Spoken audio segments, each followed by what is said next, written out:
Human beings, we have a great ability to adapt and a great ability to create. If you think about from the dawn of time to where mankind is today, everything has come through just the ability of people to try and do things. And if you have a desire, just dig deep, make a plan, get with the right people, and go out and do it. Nothing will happen until you take action.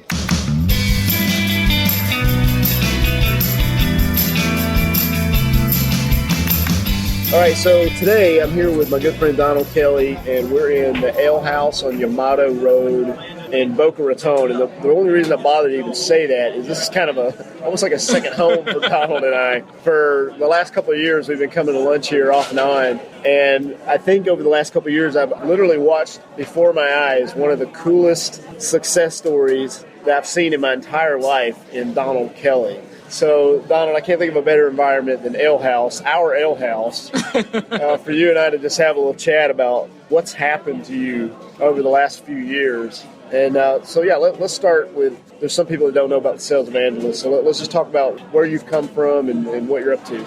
Well, a couple years ago, 3 years ago, good friend Jared Easley and I were chatting about stuff, and you were getting ready to do New Media Expo and getting ready to Starve the Doubts, and before that we're talking about some startup ideas, and eventually you started Starve the Doubts and encouraged me to look at doing a podcast myself. I did a couple segments with you, and we talked about the idea of sales, and we discussed it, and you inspired the idea of the Sales Evangelist, and then that podcast started, and our first interview together was with Jeffrey Gittimer, which was interview number 1 on the show, and Jared helped me get the little jump start, and then ever since then, the show just started to progress little by little to the point where people started asking if you do coaching or training, and we started to monetize a little bit. And I was still in a full-time software sales job, and that related well with my audience of sellers, and it helped to build good relationship that I knew what I was talking about because I was doing it, what I was talking about. And then we eventually came to the point where we said we need to do this full-time, and as of today, I left my day job for the very, very last time ever. Congratulations. And so it's your Independence Day. Basically. Independence Day, officially. So the 27th, and it's the day I got married in, September. Yeah, September 27th. But the 27th, The 27th, that's another anniversary. But the idea, though, is that, we started a podcast, started from nothing, and then, you align yourself with good people like Jay Money, and things start to happen, and that's where we are today.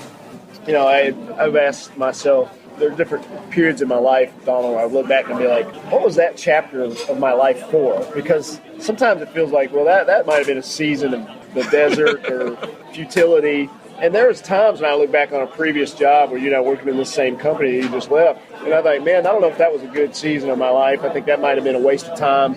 But then I'm reminded, no, it wasn't a waste of time because I met Donald Kelly. And I really can say that and not be cheesy about that. I believe, there was a reason for me to be where I was when I was there, and that reason was to meet you. And so you and I become friends, and over that period of time for you to kind of find your voice literally and take steps. I mean, it's one thing to say, hey, it'd be a good idea for you to try this, but for you to actually go and take something and roll with it and implement and put the time in, which is exactly what you're doing, and now see that over time, just being faithful to those steps, now putting you in a position to leave a day job and actually go and pursue something that you feel led to do. I think that's just a huge testimony of what opportunities are out there for everyone if they're willing to be, like to your point, surrounding themselves with smart people and take strategic steps toward their goals. Yeah, it is. It's definitely a truth to that. There is something that I saw when I look back on it, and what was it that came to the point that say, hey, we're gonna go out and leave a security of a full-time day job. Anyone can do it, is what I realized. Is anyone can do something like that. You just have to have an idea, and then you have to take action on it, like you said, and be consistent with that plan. There's some days where I thought about, is this really going to work? Or anyone listening to me, anyone really following a podcast? And then I get the LinkedIn messages or the Twitter messages or the emails saying how much something that we said or did or mentioned helped them close a deal or help them to do something successful or help them to inspire to do this. And it's like, that's totally worth it. And then obviously you're doing what you love, and then as a natural result, getting compensated for it. Not so much leading on money, but leading on value and compensation coming after it. So there's a lot in that thought. And The idea, though, is that, find what you like and be willing to take action to it, because a lot of people really don't. They're afraid of taking risk, and that limits them. But if you can mitigate the risk as much as possible by staying in a day job and having a plan, getting to a point where you can exit, so to speak, or jump out, and that's what we did. And it just proved to me that anyone can do anything they desire to.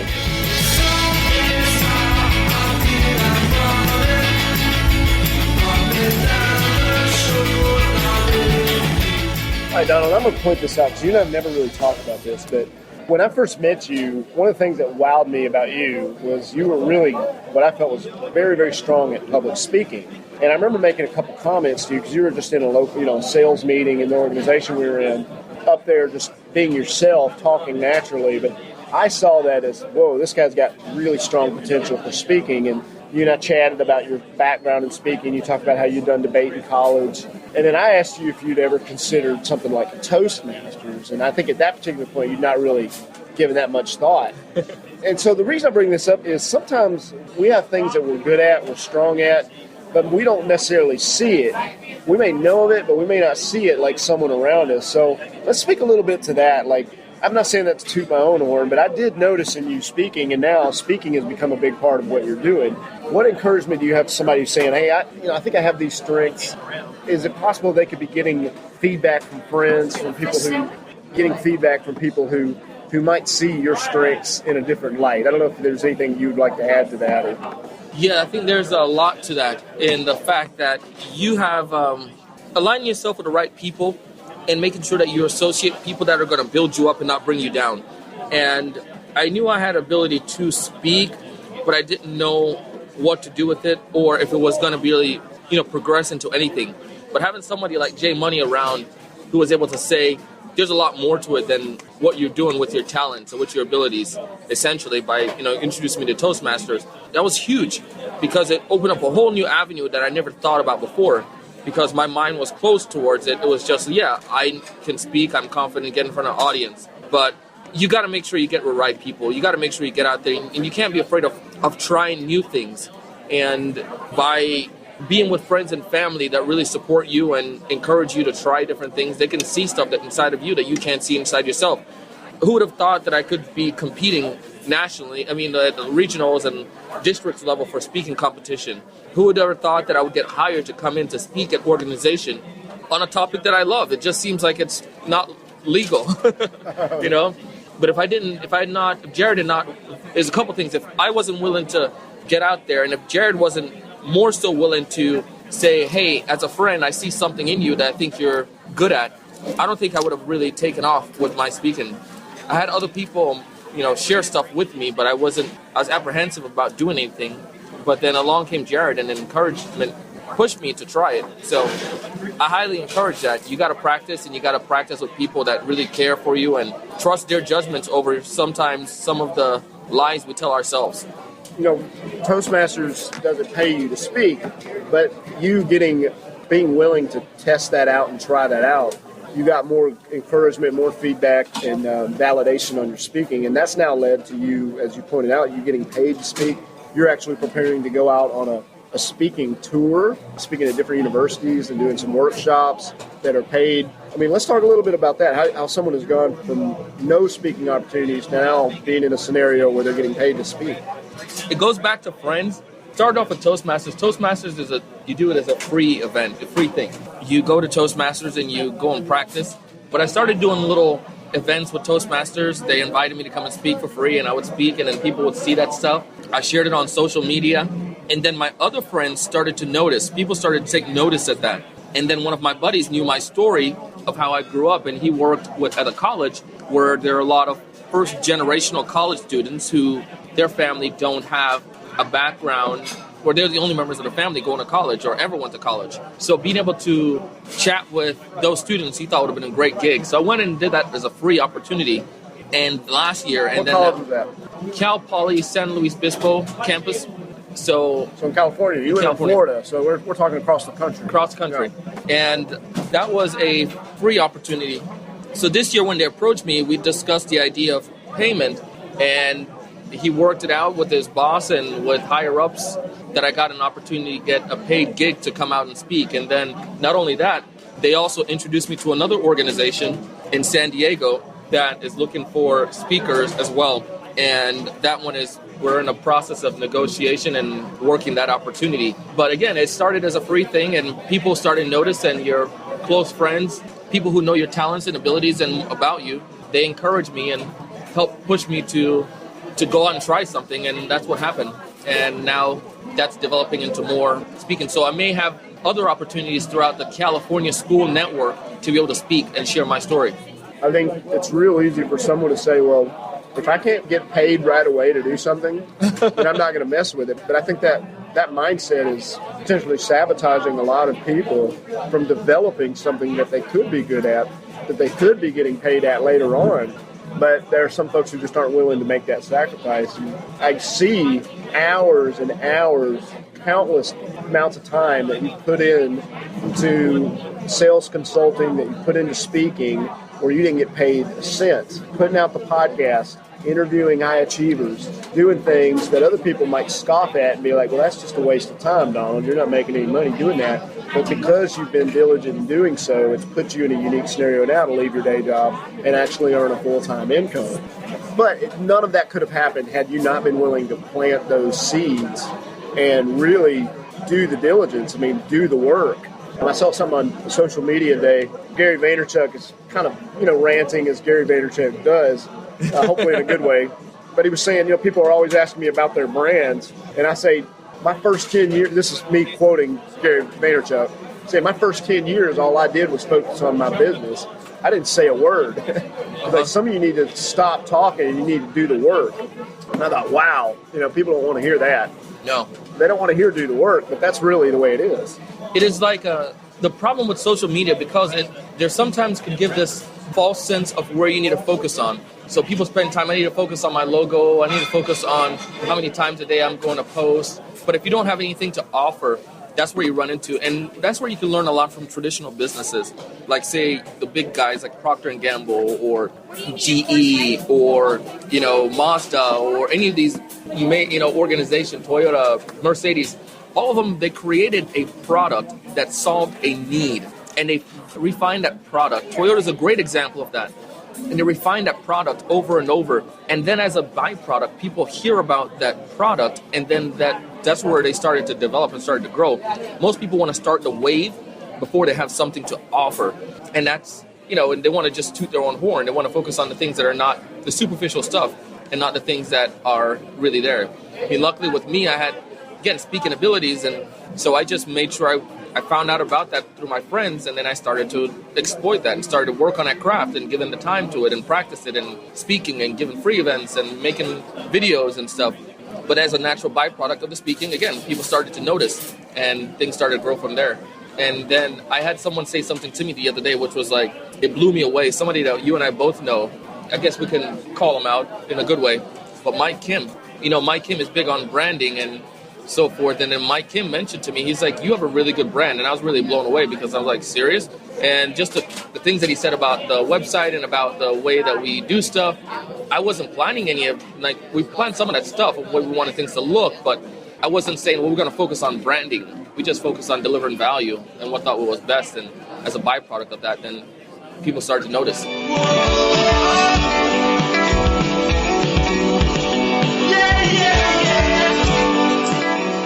Well, and I think going back to, you were putting in tons of hours into something that was your strength, that wasn't paying, but you had your side job, or you had your day job, to allow you to have that hobby. And I look at that, Donald, as you were real faithful with your day job. You did your best there. You did your responsibilities there. You learned what you could. But on the side, you were also learning too. And for someone who says, I may not have something to offer right away, it doesn't mean you can't be networking, you can't be interviewing high achievers in your field. These are things you did with Sales Evangelist podcast. While you were still developing your offerings, you were connecting with a lot of folks, learning from them, but sharing that in a public format through the podcast. Not only has your network dramatically increased, but you've become substantially smarter just from connecting with all these people, which now you do have something to offer, but it took time to develop that. So I couldn't be more proud of you, Donald. I mean, I really am excited. I mean, this weekend, by the time people listen to this, podcast movement will be over, but you are our MC for podcast movement. I mean, you're going to be on stage introducing big names like Mark Maron and Aisha Tyler. How do you feel about that? I feel honored, humbled, and just like, I don't know, it's just the idea to think of that happening, the idea to think of being able to rub elbows with people like that and be able to introduce them onto a stage, it's something I didn't fathom or ever thought about. And again, that comes back from, connecting with the right people and just bringing value to people. And over the years, Jared brought tons of value to me, and I hope I brought tons of value to him. But as a result of that, him and Dan thought it would be beneficial to have someone like me to introduce them. And I introduced these speakers, and the trust that they had, you guys have, is just like, sometimes I think about it, I'm like, they should have the right person. But that's created other opportunities for you, too. Let's talk about that for a moment. Like things like getting to go on a cruise, you and your wife getting to basically go and not have to spend any money, be able to use those skills there in speaking, and then you've also been invited to be the MC of other events. I mean, all these things are starting to snowball, if you will. Yeah, it was crazy when that happened. I think the first time I did speaker introductions was when he encouraged me to go to New Media Expo 2013 and helped you with a couple of speaker introductions there, which was pretty excited for. And then... So you introduced like Pat Flynn and John Lee Dumas and Cliff Ravenscraft, and a couple of those folks which were like, I was definitely blown away by that point. Well, you got their attention too. And they might not have known you going in, but they knew who you were afterwards. Who that is up there? In a good way, not in a bad way. Yeah. So, that was pretty cool. And then we, last year, podcast movement, being able to do that. But then people started seeing that again, Jared. Like, people started seeing stuff like that. And like you mentioned with the cruise, the opportunity to do that this November. And then I did a South Florida coding event. They invited me to come down to do that for several hours. And that was pretty cool to get to do that as well. And then more people have reached out to me for other opportunities because of those things that they've seen. So by taking advantage of free stuff and going out and doing that, there's a lot that came from it. And it's humbling, again, to be able to be in this position. And I'm honored that I was able to be able to do this and that I have something to offer that can bring benefit to a community. And as a byproduct of it, get some compensation for it again in a different form. All right, Donald, let's talk about the sales class. So some people who are kind of new to online, they might be intimidated and be like, I don't know what I can offer. But you've not let that stop you. You've come out and put out a class. You've actually linked arms with Jimmy Burgess, who's a mutual friend. And you guys didn't have a really past track record of putting on these types of classes online that people are paying for. But you didn't let that stop you. So what was that process like going through that? Now, where's that at this point? It was really cool. Again, I think the theme is align yourself with the right people. So Jimmy is in a part of a mastermind with me, and Jimmy is very passionate about a lot of stuff. And one of the things that we spoke about was sales a lot. And then Jimmy and I said, let's go ahead and he mentioned the idea of doing a course together. So we said, let's go in and talk about it. But instead of just talking, we started planning and we started doing. We put a date to it. And it was a 4-week sales course. And we focused on the 20 habits that salespeople had trouble with. And we thought it was like simple and basic. And then we started seeing people sign up for it. We learned a lot in the launching stage. And we're going to take that and apply it as we go further. But one of the things that we saw was that people joined the course and people had a really good time. And with the course, now we've recorded it and we're repackaging it and turning it into a evergreen product that people can purchase and go in and get access to. And it's the 4-week sales acceleration course, 20 habits to improve your sales immediately. And what we got, some of the feedbacks from folks was we thought we were giving them too little, and they're like, oh my goodness, there's so much. And they said it was better that we gave them so much than so little. And the other thing that we got was people weren't so crazy about even all the tools and all the stuff that we shared for them. What they loved the most was being able to be with other sellers and to get motivated, to get inspired, to get pumped up by Jimmy and I. And that was really awesome. So we learned a lot with that. And, we collected several hundred, I think about $500 each from just doing a simple little things that we put together in several weeks. So now we're going to refine that process and continue going forward and do better advertising. But it just goes to show, just try stuff. And the tools that we used to do this was totally free. Literally, we used free conference call Yep. and recorded the event and made our slides in Canva, which is totally free. You can pay for some stuff, but we used that. And that's what we did and created the course. And now we are getting ready to package this and send it out.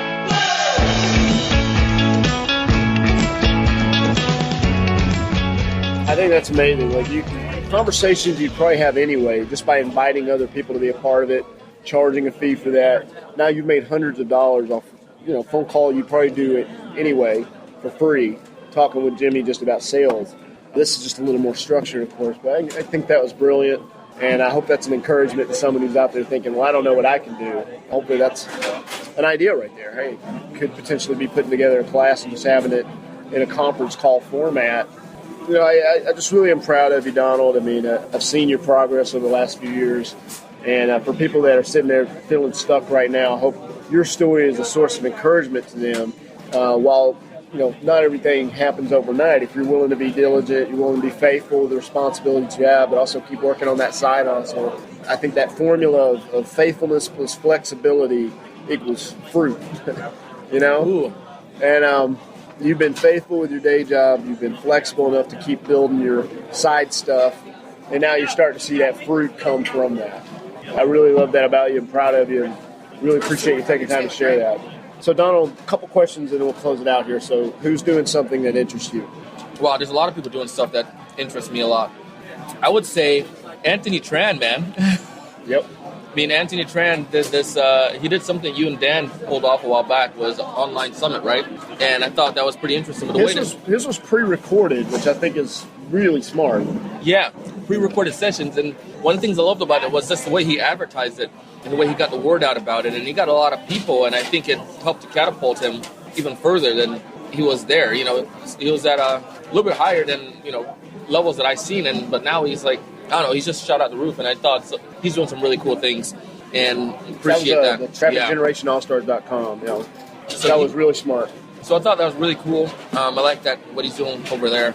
And, I don't like to, I know you don't want to get this, but whenever I go on any podcast, I always bring up J Money, and this is definitely your podcast, but you and Dan, what you guys have done, I don't know if people you get an opportunity to talk about that yourself or see what's going on, but you guys did exactly what we're talking about. You guys sacrificed so much to create this event, to put this on for the community, and as a natural byproduct, you guys are seeing great results from it. So what that taught me and what it inspires me on is that even though you have nothing, you can create something. And I don't care what kind of excuse you come up with. I don't care what kind of complaints you might have. I don't care what kind of things you might say you don't have the experience. All you got to do is go out and do. Create a plan and do. And just try.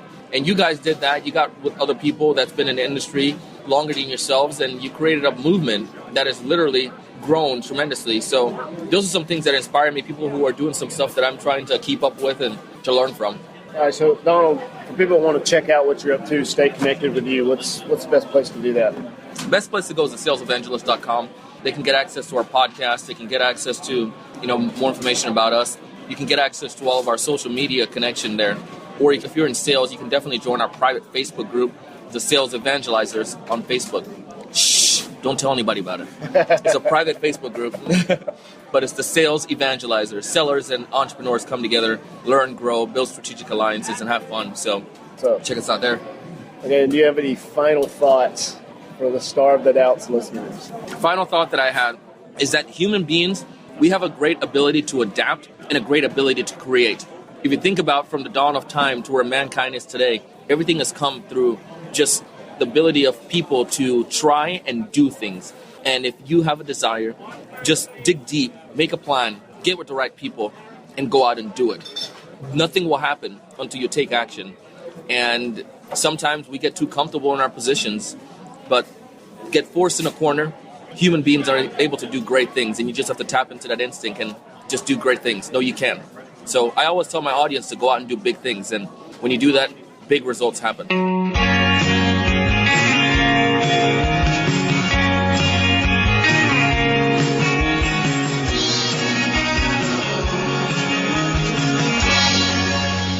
Find what you like and be willing to take action to it, because a lot of people really don't. They're afraid of taking risk, and that limits them. But if you can mitigate the risk as much as possible by staying in a day job and having a plan, getting to a point where you can exit, so to speak, or jump out, and that's what we did. And it just proved to me that anyone can do anything they desire to.